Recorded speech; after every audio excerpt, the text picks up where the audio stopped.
Hi అండి. ఏ story నచ్చితే subscribe చేసుకోవడం మర్చిపోవద్దు. ఏంట్రా ఇంత లేట్‌గా వచ్చావు? షూటింగ్ టైం ఏంటో తెలుసు కదా! ఏం చెప్పనురా, ఆ పిల్ల ఉంది కదా! గుడి చుట్టూ గంటలు గంటల తరబడి ప్రదక్షిణాలు చేయటమే కాకుండా నాతో గొడవ పెట్టుకుంది. అవునా? నీతో ఎందుకు గొడవ పెట్టుకుంది? అదే అందరి ముందు కసిరాను కదా! అందుకు. ఏడుస్తూ నాతో వార్ చేసిందిలే. ముందు పద. ఆదిగాడి సంగతి పక్కన పెడితే, ఈ పిల్ల మాత్రం నీకు చుక్కలు చూపిస్తుందనుకున్నాడు. శౌర్య.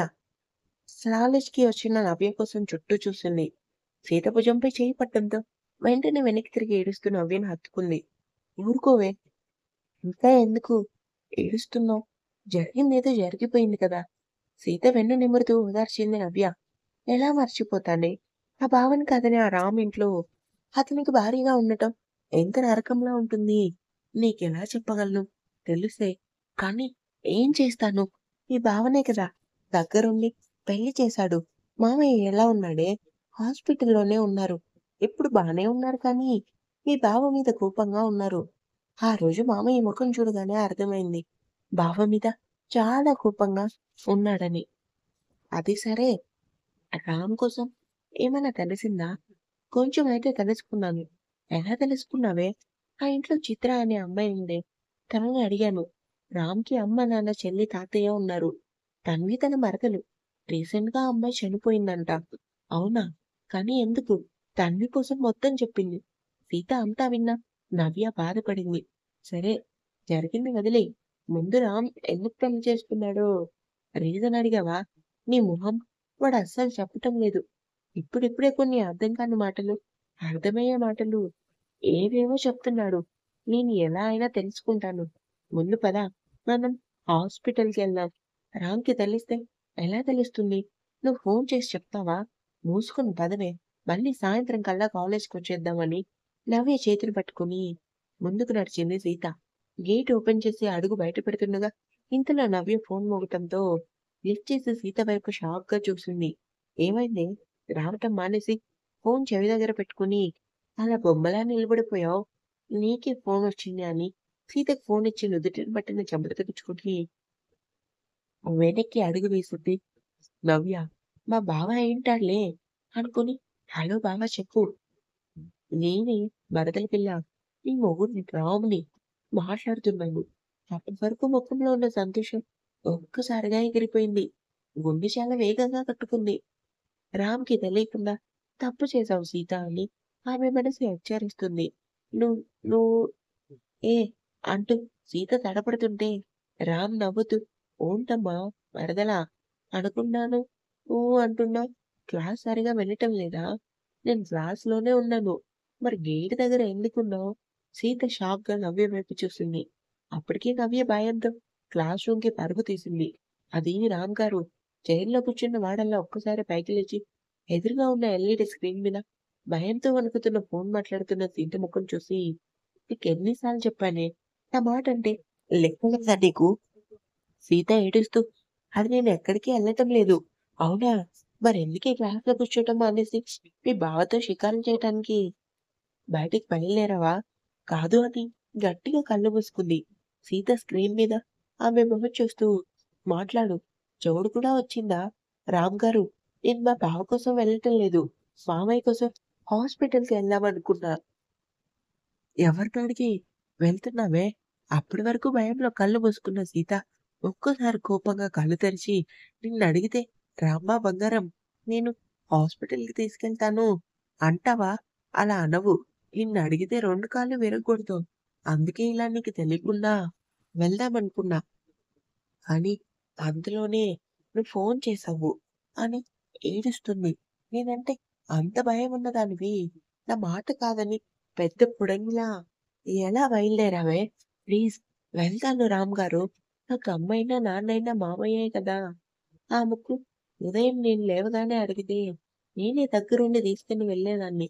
కానీ దేశముదురు తెలివితేటలు ఉపయోగించి ఇలాంటి పిచ్చి పనులు చేస్తావని ముందుగానే ఎక్స్‌పెక్ట్ చేశాను.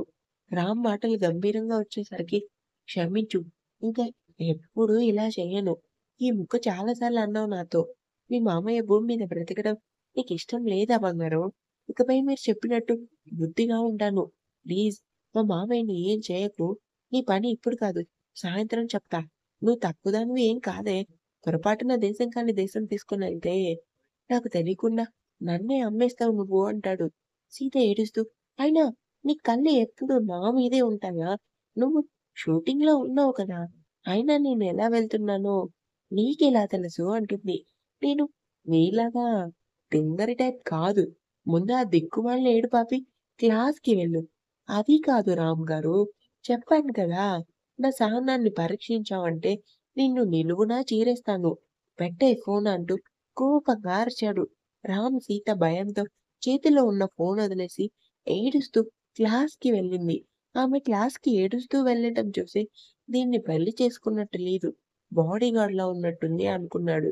ఏడుస్తూ లోపలికొచ్చిన సీత నవ్య పక్కన కూర్చుంది. ఏమైందే? ఏడుస్తున్నావు? ఏం లేదే. అసలు వాడికి ఎలా తెలిసింది మనం బయటికెళ్తున్నట్టు? ఏమోనే బాబు!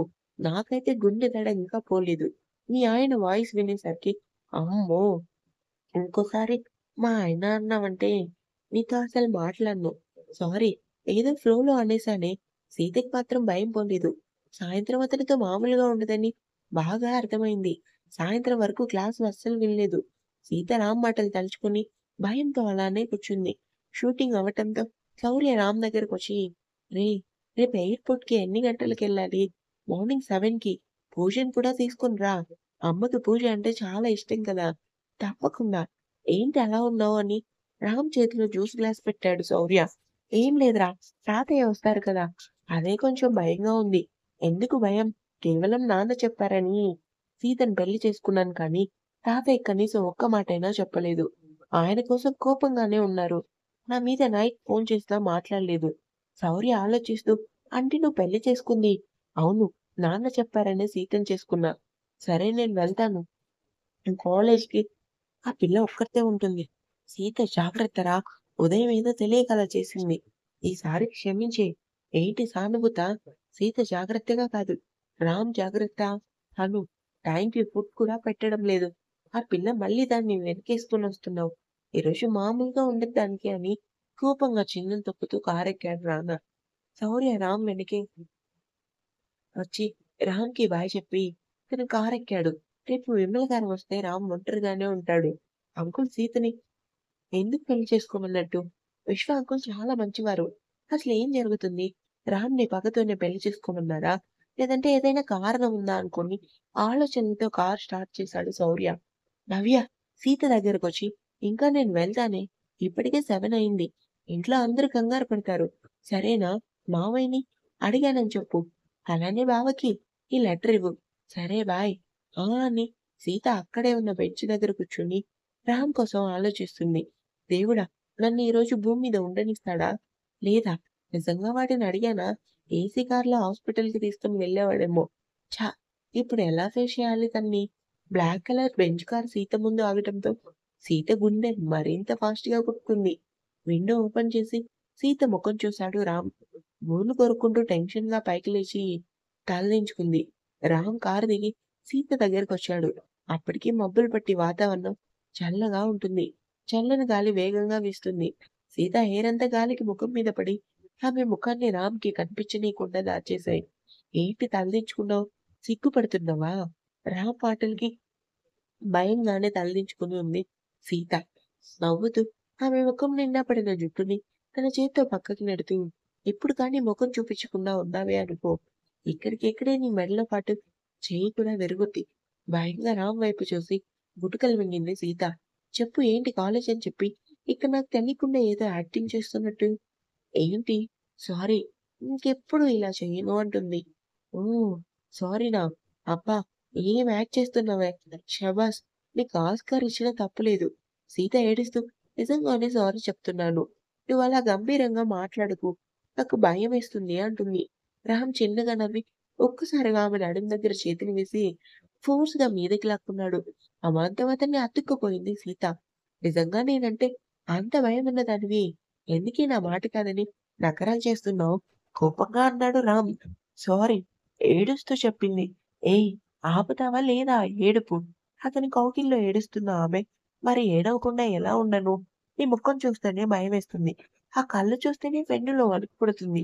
నిజంగా నేనంటే అంత భయమా? మరి ఉదయం నుంచి భయంతో క్లాసెస్ కూడా వినలేదు. నువ్వేం చేస్తావని భయమేసి. అవునా? ఇంతలో మెల్లగా వర్షం పడటం మొదలైంది. సీత చెప్పండి. ఆమె చెంపపై చెయ్యి వేసి కన్నీరు తుడుస్తూ, ఇష్టం లేకుండా నీ మెడలో తాళి కట్టడం తప్పే. కానీ తప్పని పరిస్థితుల్లో చేశాను. అలానే నిన్ను బాధ పెట్టడం కూడా నాకిష్టం లేదు. ఈ బావ మీద కోపం నీ మీద చూపించలేను. కానీ ఒక విషయం గుర్తుపెట్టుకో. నువ్వు మీ మావయ్యని కానీ, బావని కానీ కలవకు. మాట్లాడకు.